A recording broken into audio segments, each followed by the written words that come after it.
अस्सलाम वालेकुम। स्टेशन 5 पे रुबीना जाफरी आपके साथ। आज हमारी ट्रेन आके रुकी है एक रावी के दरवाज़े पे। मिलते हैं उस रावी से। कोई भी इंसान अपनी ज़िंदगी के 70-80 साल पूरे करके इस दुनिया से जाता है तो अपने पीछे एक तारीख़ रकम कर कर जाता है और उसकी औलाद फिर उस तारीख़ की रावी बन जाती है। तो चलिए मिलते हैं एक ऐसे ही रावी से, असगर जाफरी साहब से।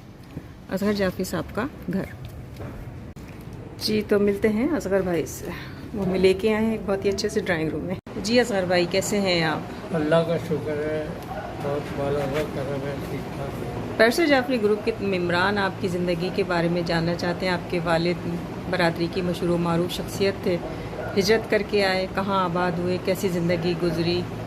भाई हम लोग शुरू में आते ही जूड़िया बाज़ार में रहे और जूड़िया बाज़ार से हम जब आए, जब मैं सऊदी अरब चला गया था, तो वो हमारी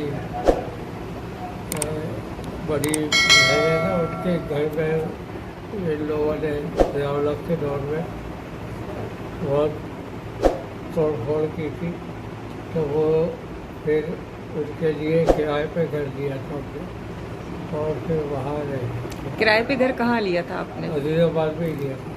तो बिल्डिंग में कितने अरसे आप अपने वालिद के साथ रहे? भाई मैं 82 में गया था, तो पैदाइश के बाद से 82 तक वही था।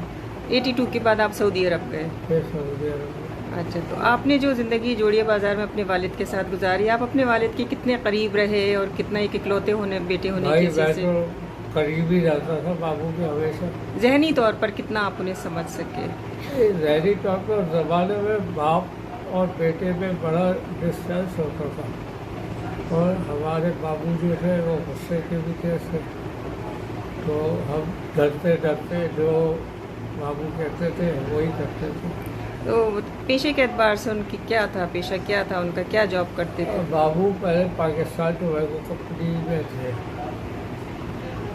एज ए कंपाउंडर थे वो, लेकिन जितने उनके डायरेक्टर वगैरह थे ना, वो बाबू से इलाज करवाते थे होम्योपैथिक का। आपकी पैदाइश किस सन की है? 1954। 54 की आपकी पैदाइश। 82 में आप सऊदी अरब गए। 82 में सऊदी अरब। ये कितना आपने तालीम कहाँ से हासिल की? मैंने पॉलिटेक्निक से डिप्लोमा किया था, उसके बाद मर्केंटाइल बैंकिंग डिपार्टमेंट में वहाँ से शिप के लिए कोर्स किया। शिप पे जा नहीं सका क्योंकि हमारे वालिद ये चाहते थे कि मैं शिप पे जाऊँ। अच्छा, क्यों, वजह क्या थी इसकी? एक हमारे यहाँ तो ऐसा उसूल पुरस्ती है, अब जो लोग बाहर चले गए अब वो तो बिल्कुल ही गए। पैरसर जाफरी ग्रुप के 2 एडमिन हैं, दोनों बहुत ही पुरलुत्फ शख्सियत के मालिक। दोनों की एक खूबी बताइए और कोई एक खामी बताइए। भाई राशिद जो है ना, उसमें तो खूबियाँ ही खूबियाँ, एक आध है कुछ थोड़ा बहुत कभी कभार वो कंप्लेन करता है कि यार मैंने लगाया तुमने देखा ही नहीं किसी ने। और गुड्डू जो है उसमें खामियाँ ही खामियाँ, वो जो है वो किसी की सुनता ही नहीं है, वो उसमें अपने असूल है। भाई तुम्हारे अपने असूल है तो दूसरे के अपने असूल है, लेकिन ये है कि कभी कभी काम की बात कर देता है। तो बहुत ही दिलचस्प यादगार कोई ऐसी शरारत जो आपको मज़ीद कोई ऐसा किस्सा जो आप सुनाना चाहें? हाँ, शरीर तो भला के थे। एक तो महबूब चाचे की शादी में बहुत मज़ा किया हमने, और एक मोहम्मद अब्बास भाई आपको पढ़े के बेटे की बड़े बेटे थे, उन्होंने हमें पढ़ाया भी था। उनकी शादी हो रही थी तो उनके घर में एक दिन गया, दोपहर को कोई नहीं था। मैंने उन्हीं के फ्रिज से अंडा निकाला और अंडे पर कुछ बना दिया, पता नहीं क्या शक्ल बनाई, और एक कागज़ पर कुछ लिखा के उनके पपीते के दरख्त के नीचे मैं दबा के आ गया। और शाम को मेरा उनके घर गया और मैंने बुआ कहते थे उनको, मैंने कहा भाई बालकन कौन है घर की? मैंने कहा मैं हूँ। मैंने कहा तेरे यहाँ तो बड़ा दुश्मनी चल रही है, किसी ने किया है कुछ? कहे नहीं पापा, हमारा कोई दुश्मन नहीं है। मैंने कहा तेरा पपीते का दरख्त है? चले आए। मैंने कहा वहाँ से उसको खोद देख क्या निकलता है। तो उनका एक भांजा जर्मनी से आया हुआ था, उसका बेचारे का ये मलका जाफरी है, उसका भाई का चवर। तो उसने खोदा तो अड्डा नजर आया। मैंने कहा हाथ नहीं लगा रहा वरना तेरा सारा तेरे ऊपर आ जाएगा। वो हट गया। फिर वो आप ऊपर ऐसे का तो बुरा हाल कह रहे हैं, भैया हमारा कोई दुश्मन नहीं है, क्या है क्या है। बहरहाल मैंने कहा अभी 2 किलो मिठाई मंगा और बोला मुश्किल कुशा की न्याज दिला के बांट दे बच्चों को, मासूम बच्चों को खिलाना। मैं वो आवाज़ नहीं निकाल पा रहा जो निकाली थी। ये इतना मैंने उससे कहा तो पीछे सामने उनके घर से एक आदमी आया, बाबा हमें भी कुछ बताओ। तो मैंने कहा भाई हुकूम खाली इस घर के लिए हुआ था, अब मैं जा रहा हूँ। अच्छा, मैं वो अजय को बनाई थी। मैं जैसे ही मुड़ा ना तो मेरे पीछे लग गए कुत्ते और मैं भागा बुरी तरह से। और जब मैं नहा धो के वापस आया तो बुआ कहने लगी, अरे इसका ऐसा हो गया, ये हो गया। और वो बाबा तो मेरे घर के ही लिए आया था और तू यकीन कर वो यूँ बुरा और गायब। मैंने कहा बुआ कुत्ते लग गए थे पीछे मेरे, वो यकीन ही नहीं करे कि तू था। कह तू था ही नहीं, वहाँ की तो आवाज़ ही दूसरी थी, वो तो ऐसे ही बोल रहा था। फिर मासूम बच्चों को उन्होंने 2 किलो मिठाई बहा के, मैंने कहा था 2 किलो मिठाई बहा के मासूम बच्चों को खिलाया। अच्छा, उन दिनों में अंचोली में मिठाई नहीं मिलती थी। उन्होंने लालू खेत से मिठाई मंगवाई और फिर बच्चों को खिलाई। ये था बड़ा। चाय का दौर शुरू हुआ है, चाय पीते हैं और फिर आपसे बात करते हैं। रोज़ाना के मामूलात में आपके मशागिल क्या हैं? भाई सबसे बड़ा मशगला तो मेरा सौदा है, लेकिन उसके अलावा कभी जब रेस्ट में होता हूँ तो कुछ किताबें पढ़ने की कोशिश करता हूँ। लेकिन मेरे साथ प्रॉब्लम ये है कि मेरी आंखों से एकदम पानी आना शुरू हो जाता तो पढ़ नहीं पाता। लेकिन पुराने कुछ शेर मेरे याद है मुझे, जबकि डॉक्टर बशीर बदर मेरे फेवरेट शायर हैं, अहमद फराज है, कमर जलाली है। इन लोगों के मुझे अजबर थे शेर, लेकिन अब ये बीमारी की वजह से सब भूल भाल गया हो। लेकिन डॉक्टर बशीर बदर का शेर होता था। इसके लिए भी हो गया, आपके व्हाट्सएप पे जो बातें करते हैं ना, गुफ्तगू उनसे रोज़ होती है, मुद्दतों सामना नहीं होता।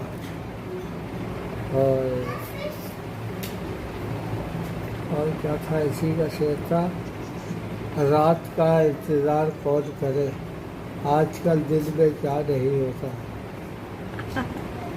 ये है अरेंज मैरिज आपकी हुई बहुत अच्छी तरीके से, माशाल्लाह से। अच्छा, तो आपके मतलब माशाल्लाह से घर में मसरूफियात आपकी क्या रहती हैं? आप ग्रुप को देखती हैं या आप बस? नहीं, मैं तो किसी भी ग्रुप पे नहीं हूँ, बस एक फैमिली ग्रुप है। वो भी होता है कि शाम वाम में देखा, किसी दिन सुबह, वरना तो टाइम ही नहीं होता। घर के ही माशाल्लाह इतने काम हैं, सब सारे काम घर के, सबसे ज़्यादा तो सफाई सुथराई का काम होता है। हाँ, इसी में टाइम गुजर जाता है।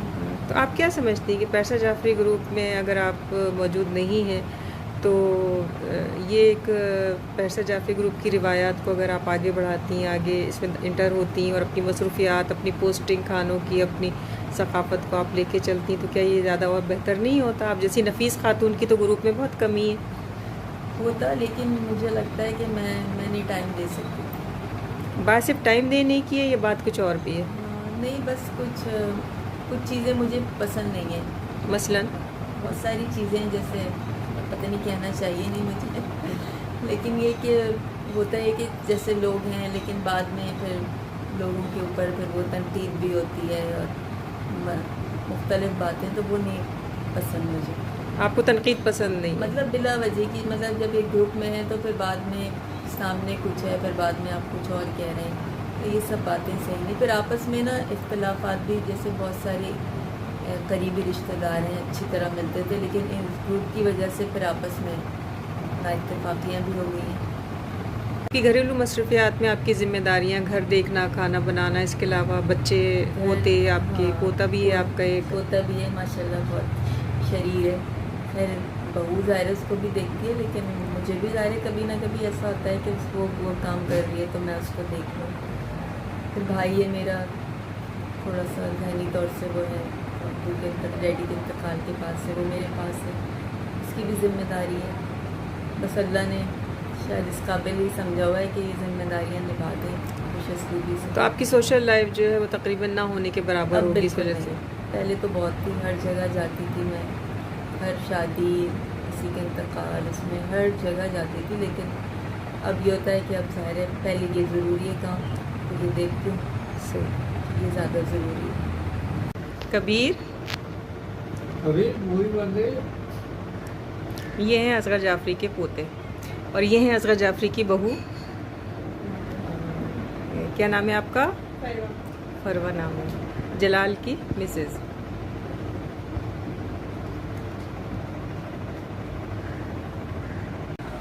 क्या नाम है आपका? मुर्तज़ा अब्बास। अच्छा, क्या करते हैं? मैं पेट्रोलियम इंडस्ट्री में जॉब कर रहा हूँ as a technical sales engineer. तो आप अपने वालिद के दूसरे बेटे हैं, मंझले बेटे? जी। अच्छा, तो आप के वाले जो पैरसर ग्रुप में हैं वैसे ही बोलते तो बिल्कुल भी नहीं है, तो आपको तो बिल्कुल इल्म नहीं होगा पैरसर ग्रुप का? मुझे सिर्फ उस ग्रुप का नाम पता है, बाकी उसके बारे में और कुछ भी नहीं पता। अच्छा, आप मैं इन्वॉल्व नहीं हूँ एक्चुअली इन चीज़ों में। वैसे अदरवाइज ग्रुप से हट के पैरसर बरादरी के कितने लोगों को आप जानते हैं, मिलते हैं, सोशल लाइफ पसंद करते हैं, ख़ानदान में आना जाना, या थोड़ा सा? खानदान में तो तकरीबन सबसे ही मुलाकात है, लेकिन इस ग्रुप के लिए क्या क्या होता है इस चीज़ से मैं बिल्कुल बेखबर हूँ। आप दिलचस्पी रखते भी नहीं हैं? बस लोगों से मिल लेना काफ़ी है। अच्छा, तो लोगों से किस तरीके से इंट्रोडक्शन होता है? आप अपने वालिद के ख़ानदान को अगर एक तरफ रख दें तो पैरसर ग्रुप में आपकी वाक़फ़ियतें किसी हवाले से, वालिद के हवाले से आपके साथ हैं? मैक्सिमम ख़ानदान में जितने लोग हैं उनको तो बाबा की वजह से ही जानते हैं, और बाबा की वजह से ही सबसे पहले मिले थे। अब जो बाबा नहीं मिल पाते, कभी रास्ते में कहीं चलते में हमें लोग मिल जाते हैं, तो हम बाबा की वजह से ही सबको पहचानते हैं, तो उनसे बस। तो ये ग्रुप आपके घर की एक्टिविटीज़, आपके घर को बिल्कुल भी मुतासिर नहीं कर रहा? नहीं है, सब अपने अपने कामों में बिजी हैं। जैसे बाबा इस ग्रुप से बिजी हैं, हम अपनी जॉब से बिजी हैं, अपने काम से बिजी हैं, सब अपनी चीज़ों में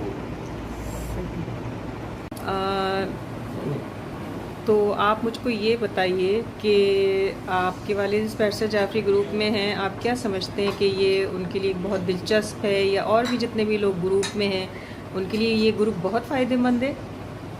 ग्रुप जो है, जहाँ तक मुझे लगता है दिलचस्प तो इनके लिए काफ़ी है। फ़ायदेमंद है या नहीं इनको ज़्यादा पता है, लेकिन जो एक चीज़ मैं देखता हूँ कि जितनी देर भी ग्रुप पे बात हो रही होती है, उतनी देर सिर्फ बेड पे लेट के या सिर्फ एक ही जगह बैठे रह के 1 घंटा 2 घंटा, जैसे मैं सुनता हूँ अक्सर कि किसी दिन सुबह उठे तो 800 मैसेज, 900 मैसेज, 1000 मैसेज आए।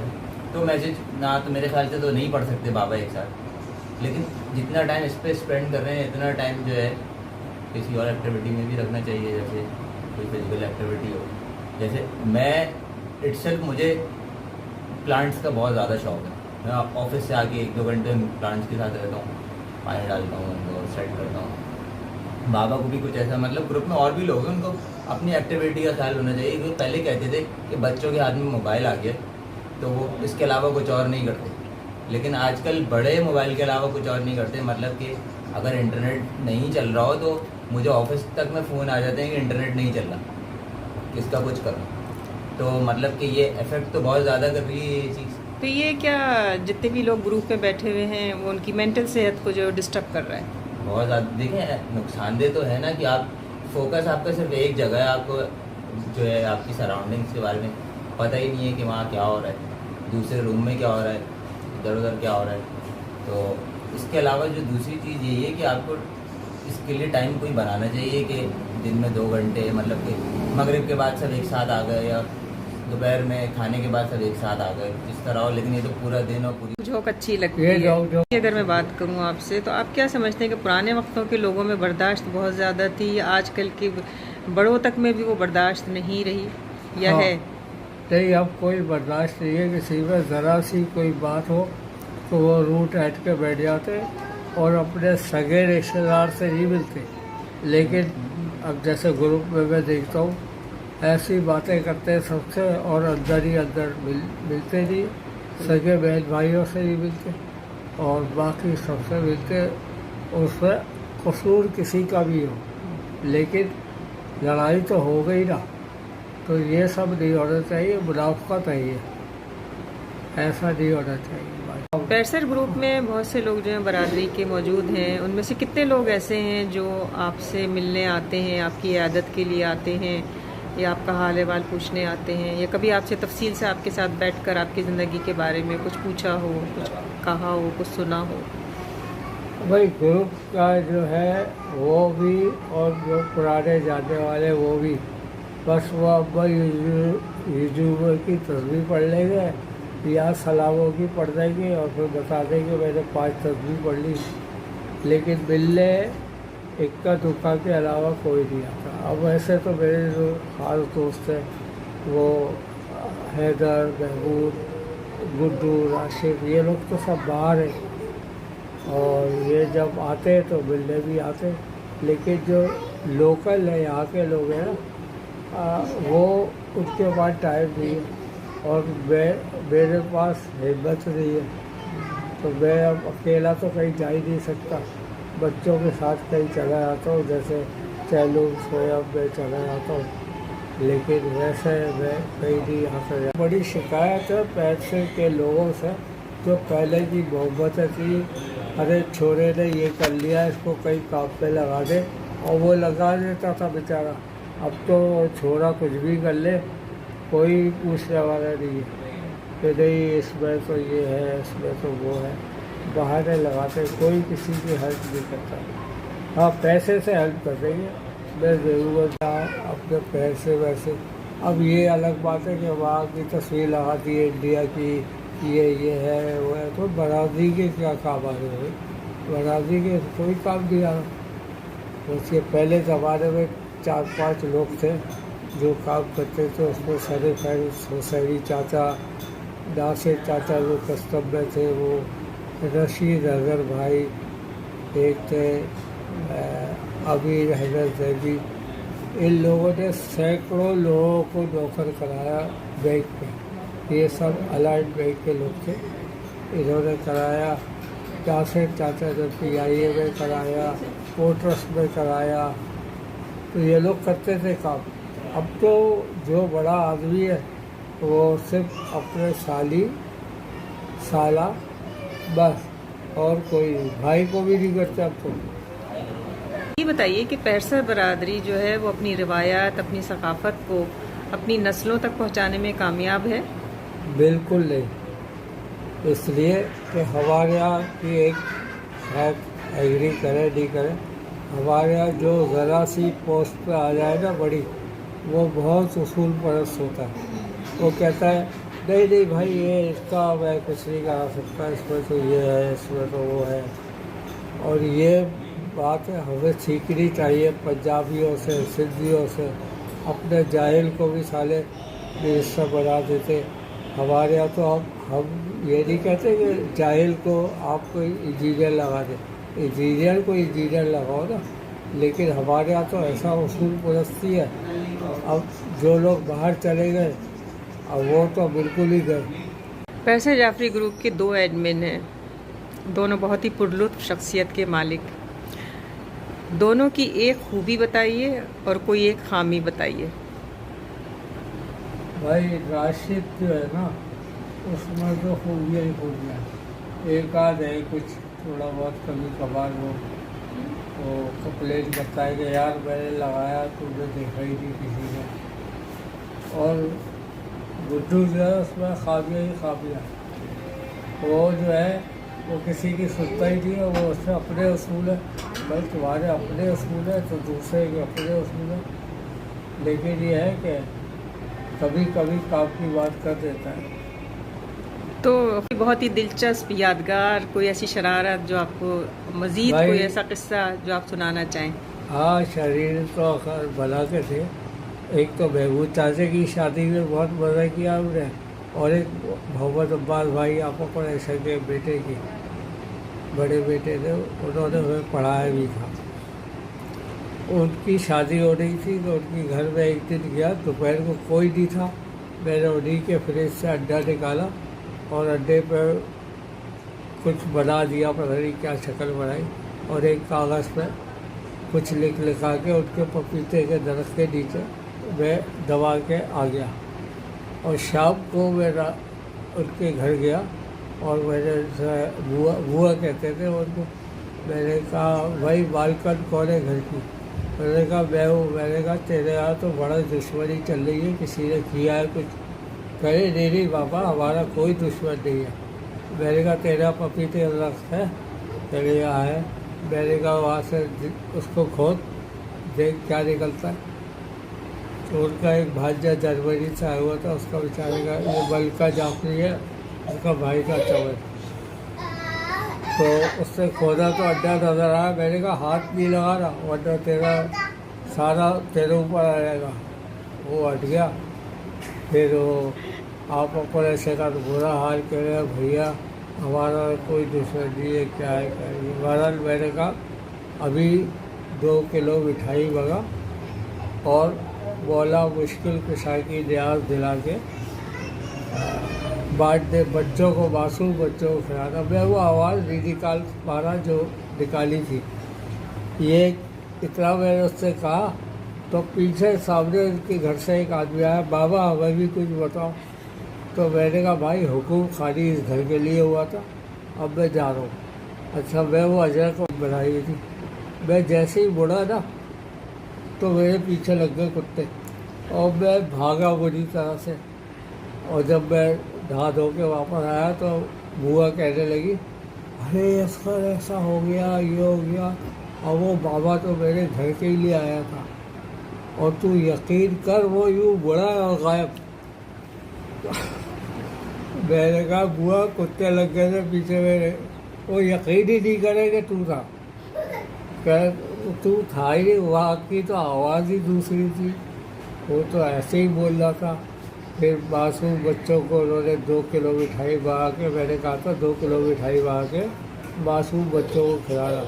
अच्छा, उन दिनों में अंचोली में मिठाई नहीं मिलती थी। उन्होंने लालू खेत से मिठाई मंगवाई और फिर बच्चों को खिलाई। ये था बड़ा। चाय का दौर शुरू हुआ है, चाय पीते हैं और फिर आपसे बात करते हैं। रोज़ाना के मामूलात में आपके मशागिल क्या हैं? भाई सबसे बड़ा मशगला तो मेरा सौदा है, लेकिन उसके अलावा कभी जब रेस्ट में होता हूँ तो कुछ किताबें पढ़ने की कोशिश करता हूँ।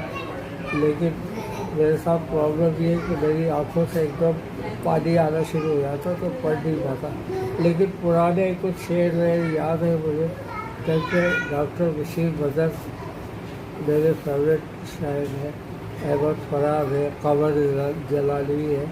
इन लोगों के मुझे अजबर थे शेर, लेकिन अब ये बीमारी की वजह से सब भूल भाल गया हूँ। लेकिन डॉक्टर बशीर बदर का शेर होता था। इसके लिए भी हो गया आपके व्हाट्सएप पे जो बातें करते हैं ना, गुफ्तगू उनसे रोज़ होती है, मुद्दतों सामना नहीं होता।